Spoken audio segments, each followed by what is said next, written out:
Hello there, welcome to the Saroy channel. I'm so delighted you've joined me this evening, wherever you are in the world, and I send each and every one of you lots and lots of love, and I hope you've had a fabulous day and are about to settle down for a really cosy evening, because I've got a really great story for you tonight.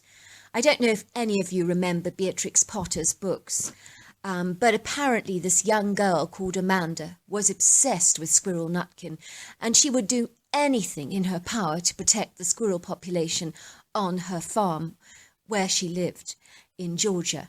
And so this is a story that is really, really rather touching.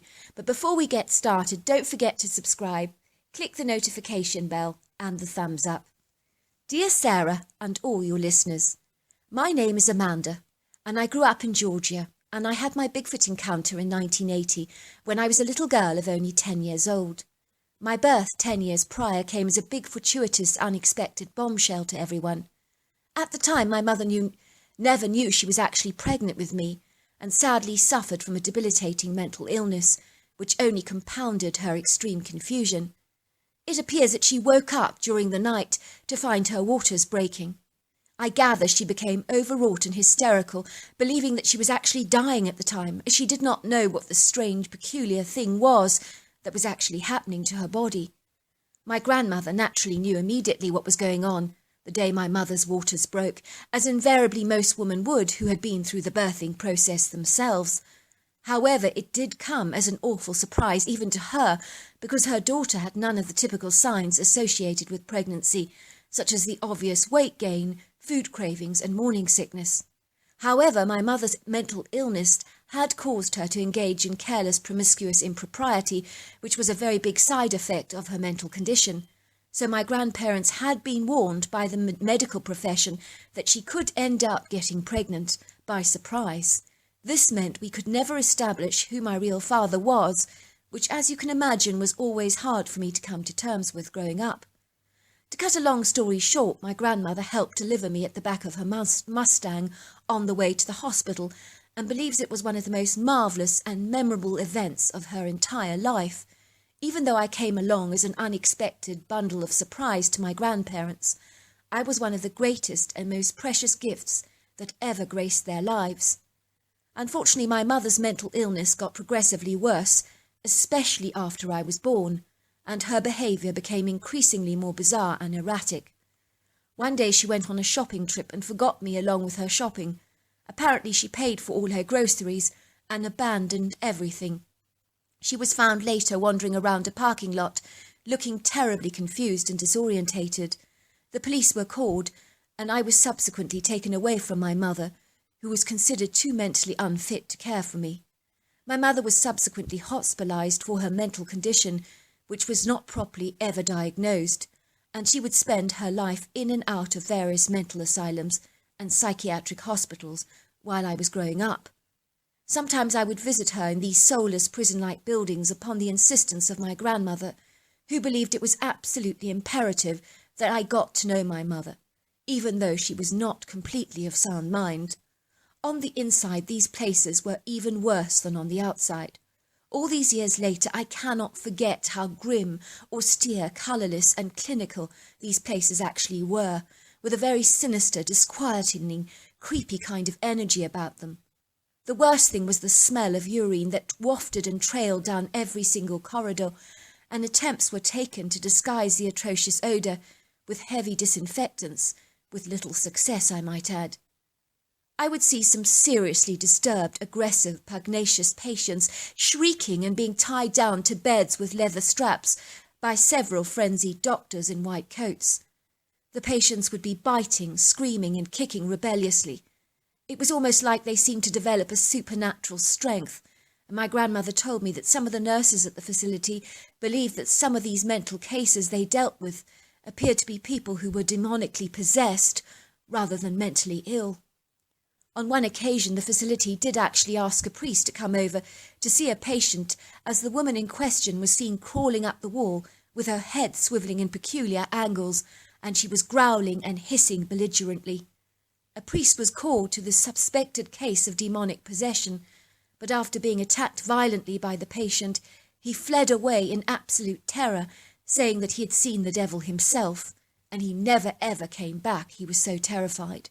I gather they tried to keep that patient heavily drugged to incapacitate her seemingly incredible supernatural strength that never waned during her entire incarceration at that facility.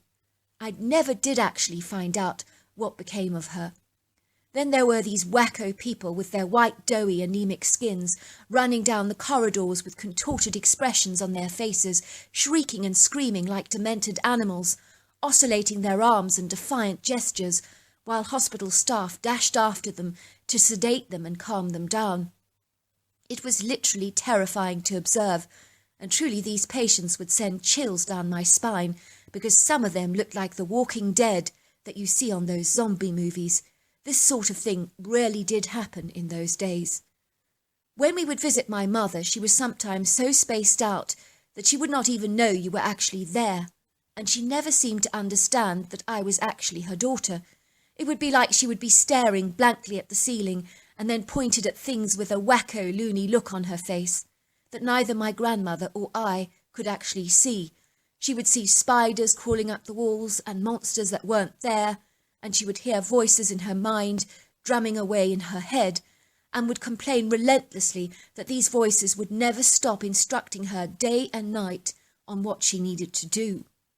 I would be so disturbed by those visits to the mental asylum to see my mother that I simply detested going to those places, as horrible as this sounds, and I never considered my mother to be my mother.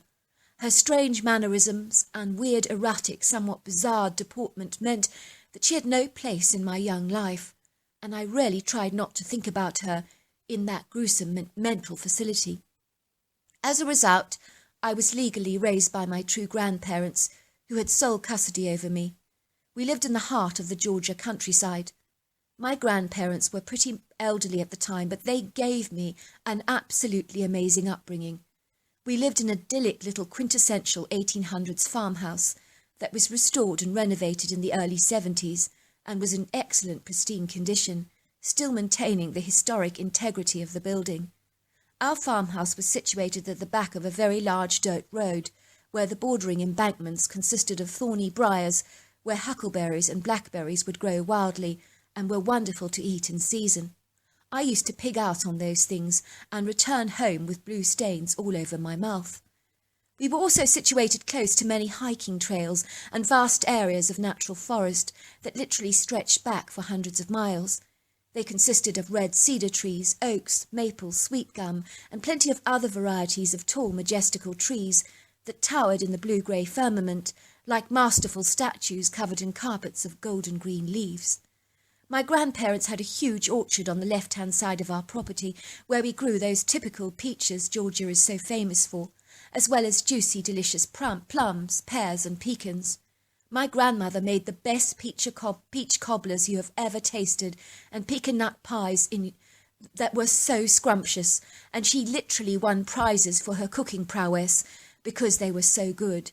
It was said that many people who visited my gran deliberately dropped by in the hope of having a helping of her peach cobbler because they were so good. We grew up our own vegetables, and we raised chickens and a few goats, which always wore large bells around their necks, so you could always hear their pretty bells tinkering all over the countryside, which was so quaint.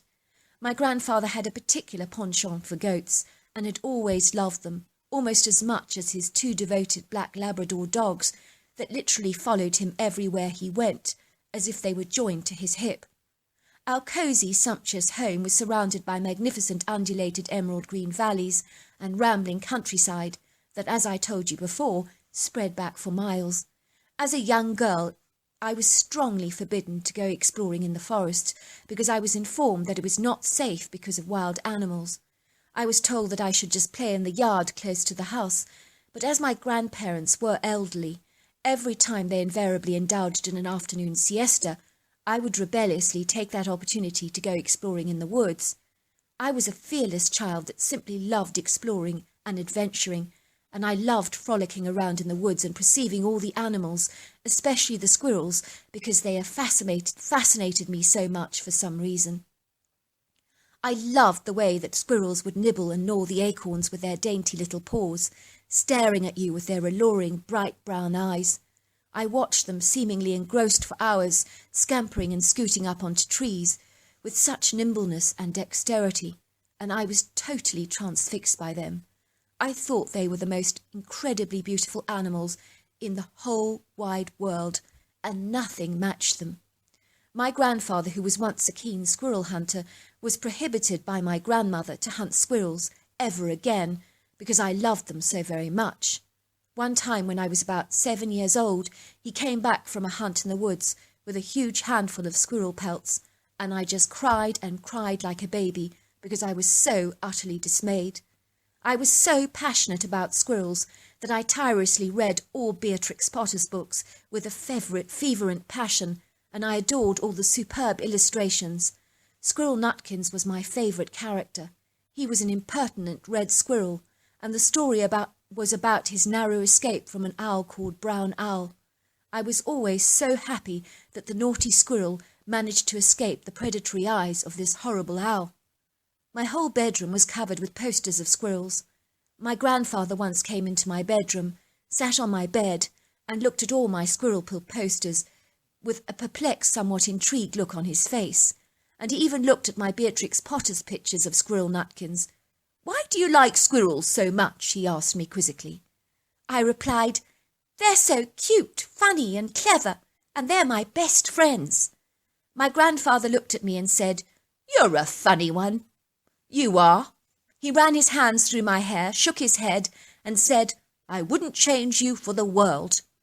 One day when I ventured into the woods shortly after my grandparents were having their afternoon siesta, I distinctly heard gunshots, and I knew at once that someone was hunting illegally on our land. I could not tell my grandparents about what I'd heard, because I didn't want to be chastised by them for daring to venture into the woods on my own without adult supervision. I had heard these gunshots before, but this time they were very close by to our farm. So close, in fact, that I was quite surprised that my grandfather had actually not heard them. I was worried that some of the precious squirrels were being shot and killed. That was the terrifying, taunting, alarming thought that went whirling around my young head like a Ferris wheel. Naturally, I felt very protective towards the squirrel population, so I ventured cautiously ever closer towards the hunters without any worry for my own safety. My only concern was the welfare of my beloved squirrels. I remember creeping very cautiously into the woods, making sure that I was not disturbing any leaf litter or twigs under my feet, so as to avoid drawing unwanted attention to myself. I crept behind a tall red cedar tree, where I hid covertly, watching the hunters. I heard them talking together about a particular deer that they wanted to take down, so I was momently reassured that they were not after any of my squirrels, and that was a huge relief to me as far as I was concerned. "You're a dreadful shot," I heard one of the men say. "You miss every time. That deer's long gone now. We'll have to come back next time, but I'll be the one shooting, you hear me?" "I'm not a bad shot," chided the other man. "I just missed, that's all. It can happen to anyone." He sounded extremely annoyed. "No, you're a bad shot," insisted the other man. "You're just not a natural hunter like I am. I would have taken that thing down in a second. The trouble with you is you're not coordinated enough, and your fingers wobble on the trigger, and you shake." "We'll see about that," said the other man again, sounding equally more annoyed.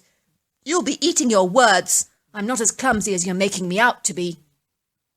I could hear these men were having a major disagreement together about their hunting prowess, or lack of it, so to speak. I did feel angry that these men were illegally poaching and had the audacity and nerve to hunt on my grandfather's property, especially as it was not even hunting season. I suddenly recognised one of the men as a farmhand my grandfather had once hired a year earlier to help around the farm. I imagined he knew my grandfather's woods pretty well, which was the reason why he was probably poaching here in the first place, as he understood the layout of the land, and he knew we had some extensively hefty deer population that found refuge and sanctuary and safety in our woods because they were never really hunted.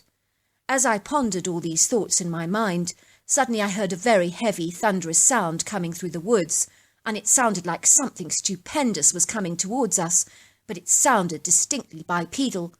The only problem was that a human being could not make such a monstrously huge commotion as this thing was, and this thing was on 2 feet. Whatever this thing was, it was spectacularly heavy, and it sounded like a herd of rhinos that was racing through the woods at an alarming momentum. The 2 men became very startled, and I could tell by their wide eyes and open jaws that hung to the ground that they were utterly terrified.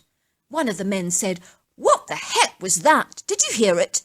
The other man was shaking so much, all he could say was, "It's coming! It's coming!" Then out of the shadows I suddenly saw this massive creature rising from the undergrowth on 2 huge muscular legs. The creature was unlike anything I've ever seen or witnessed in my entire life. I was young at the time, so was not good at estimating sizes, but I will say that this thing was colossal. Looking back, he could easily have been over 1,000 pounds, 5 foot wide and 10 foot tall. He was covered from head to toe with brown hair that in certain beams of sunlight I noticed had a very distinctive auburn hue. I do recall the hair was long, distinctly human-like, and very glossy and shiny. I remember thinking how pretty the colour actually was. The creature was mammoth, monster if I ever saw one. He was an apex predator, equally on par with a lion or rhino, and possibly more so. He was powerful, athletic, excessively muscular, agile and majestic, and he had a very distinct ape-like appearance, especially noticeable with the heavy shoulders that sported a cone-shaped head. He had nut-brown eyes, set in long brown leathery skin, with a prominent furrowed brow ridge, very flat nose, and a very visible pink nostrils, and human-like slender mouth. I also noticed that the creature had a very overlong pair of arms that hung below his knees, and I'm willing to bet that he could touch his toes without bending over. The creature was absolutely incensed with these 2 men, and they were trying to shoot at the creature in fear, running backwards in the process, too terrified to turn around, in case the hairy humanoid pounced on them in surprise. Shooting at the creature was a monumental mistake on their parts, and it only served to escalate the creature's rage. He let out a thunderous roar and shrieked so loudly that the sound went right through me. He sounded exactly like a woman being murdered when he made a noise. He lunged towards the men and literally tossed one of the shrieking men in the air like a pizza, but he caught the man in his arms before he actually fell to the ground. I have no way of describing this bizarre event to you, other than it looked like the creature was throwing the man up and down and intentionally catching him every time he descended towards the ground. The man kept screaming, "Help! Help! Help!" while the other man just hightailed it through the forest, and in the distance I could hear him starting up his car engine, stalling several times, and then whizzing away in his car at a lightning speed, leaving his friend alone in the woods to face the full wrath of this ferocious, formidable beast. I remember thinking what a fair-weather man that his friend actually was for running off like that, without actually assisting his mate. Eventually the creature threw the man into the air one more time, and particularly broke his fall midway so as not to kill him, but to cause significant damage and an extensive amount of bruising.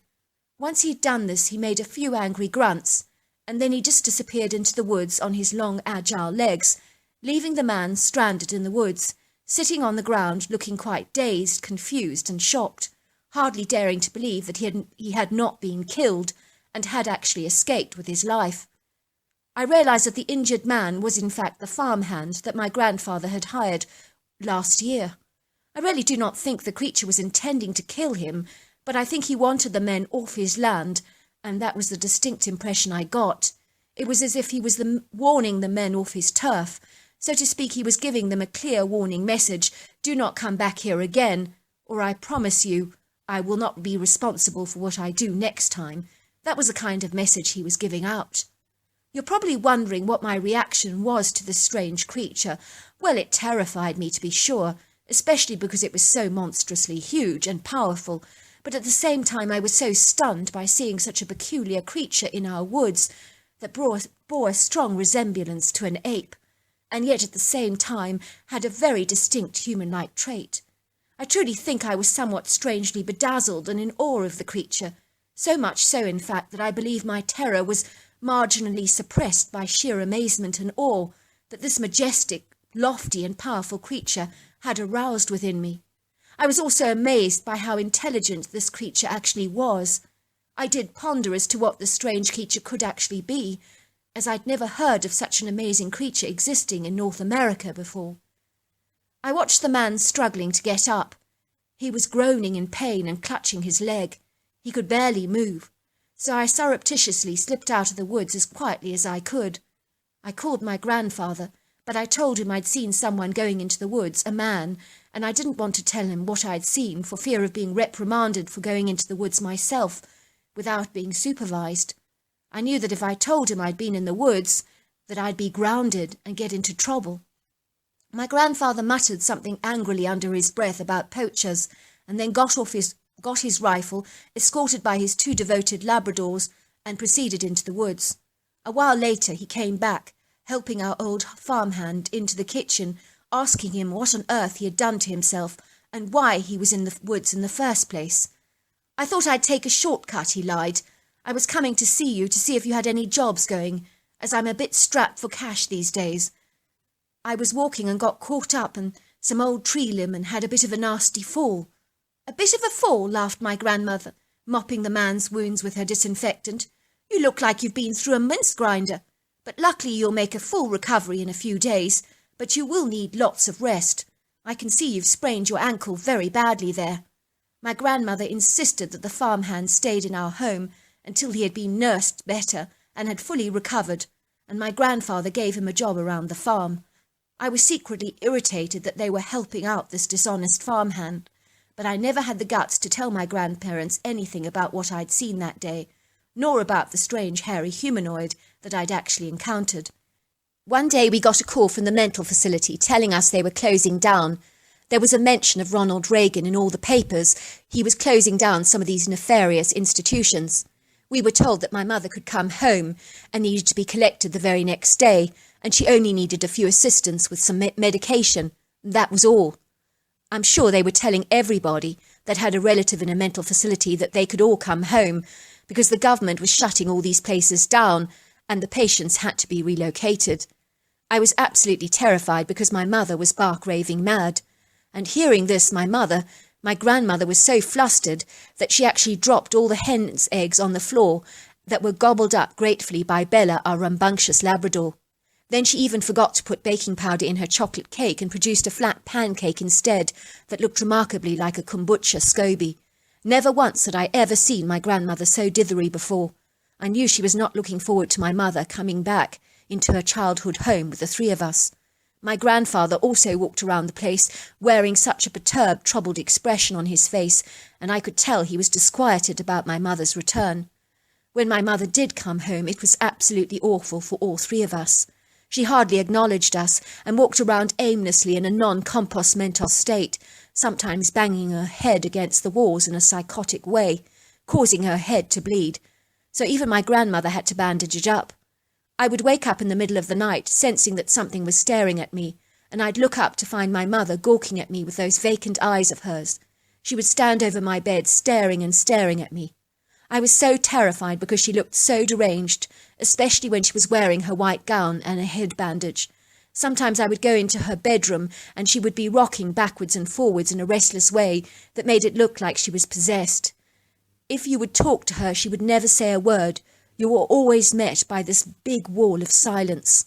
Believe me, we had doctors and priests around to our home, but any alterations to her meds and any prayers that were said made her condition 1,000 times worse and only exacerbated her chronic medical state. One night I woke up to hear the strange commotion going on. I looked out of my window, and luckily our porch light was on. My mother was doddering unsteadily on the lawn in her white nightgown, oscillating her arms in octopus-like motions. In her hand she was holding a screwed-up white sheet, and I saw her bounding into the woods with a purposeful intent. I immediately put on my sneakers, and armed with a flashlight, I dashed into the woods after my mother, calling her name, but she never answered me. "Cynthia, Cynthia," I called, but there was absolutely no response. Everything in the forest was so eerily quiet that it felt incredibly sinister and creepy. You could have heard a pin drop. I remember I heard no owl hoots, no croaking frogs, no crickets, or even the sounds of distant coyotes. So I went I knew my mother was attempting to do something really stupid, and it seemed that my instincts were absolutely right. Then I saw her standing in the darkness like a ghostly white shadow. She appeared to be wrestling with an elevated tree branch and proceeded to make a noose to hang herself with. I let out a gut-wrenching scream. No, no, no, please don't. She was placing her head in the noose, and the fabric was tightening around her neck. In that moment I heard a thunderous pair of feet rushing forwards and tearing the sheet apart with effortless ease with its monstrous huge hairy arms. I realised it was the hairy giant I'd once seen in the woods before. His demeanour was quite different this time. He was not angry but concerned. It was like he sensed that my mother was not right in the head, and he knew that what she was trying to do to herself. I watched him shredding the sheet into hundreds of tiny pieces, and it lay scattered on the ground like streams of white confetti. My mother was absolutely furious with the creature and pounded his hairy chest with her fists, crying, "No, no!" The creature was unfazed and not at all retaliatory. I was horrified to see my mother so boldly and aggressively attacking this gargantuan, hairy humanoid. She looked like a stringy white Barbie doll beating King Kong. The Herculean-sized creature simply lifted my mother into his powerful arms, kicking and screaming through the woods towards our home. He calmly put her down gently at our kitchen door. I'd followed him all the way, knowing in my gut that this majestic creature was helping us and had saved my mother's life. For a moment my eyes locked with the creature's, and I could feel this warmth flooding through my body. It was as if he was saying, "It's going to be fine, don't worry." Suddenly I heard my grandfather's footsteps shuffling to the door, and his grumbling voice saying, "What's going on? Who's making such a commotion at this time of night?" I watched the creature gliding away into the woods, and his movements were seamless. He looked as if he was literally floating away. I was in awe of his majesty and magnificence. To cut a long story short, after my mother's attempted suicide, my grandfather finally got my mother some expert help from a very well-renowned specialist at the time that put her on some life-changing meds that seemed to bring some balance and order into her life. But then she did stop taking her meds, unbeknown to us. When this happened, we would be back to square one again. It was a tumultuous time for us, and one day everything ended because my mum stepped out of our car on a busy highway and got run over and killed by a car. So it was very sad, but in a strange way, it did bring some kind of relief to us because we didn't have to worry about her for 24/7, because we were living on a knife edge at the time. All these years later, I realised that the hairy giant in the woods is a Bigfoot, and I think they're highly intelligent creatures, and they will help humans in grave situations. I emphatically believe that. I am almost certain they can read your energy. I also think they're very territorial and will defend their turf whenever necessary, like the creature did with those poachers. So there you are. That's my story. Well, I just want to thank you for the most phenomenal story. We really enjoyed that. Until next time, goodbye and good night.